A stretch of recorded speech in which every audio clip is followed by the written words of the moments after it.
وَيَقُولُ الَّذِينَ آمَنُوا هَؤُلَاءِ الَّذِينَ أَقْسَمُوا بِاللَّهِ جَهْدَ أَيْمَانِهِمْ، اور اس وقت پھر اہل ایمان کہیں گے کہ یہ وہ لوگ ہیں کہ جو قسمیں کھا کھا کر کہا کرتے تھے اِنَّهُمْ لَمَعَكُمْ، کہ وہ تمہارے ساتھ ہیں، حَبِطَتْ أَعْمَالُهُمْ فَأَصْبَحُوا خَاسِرِينَ، ان کے تمام اعمال حبط و حقارت ہو جائیں گے اور وہ خسارے والے بن کر رہ جائیں گے۔ اب آ رہی ہیں وہ تین آیتیں جو میں نے عرض کیا ہے کہ یہ تین آیتیں اہل ایمان کے لیے،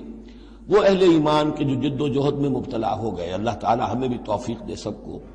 کہ کمر کسنے کے اللہ کے دین کو غالب کرنا ہے، اللہ کی شریعت کو نافذ کرنا ہے، ہمیں ظالم اور فاسق اور کافر کی حد سے نکلنا ہے، ہم پر اس کا فتویٰ نہ لگے اللہ کا، اس کے لیے جو ہے محنت کرنی ہے۔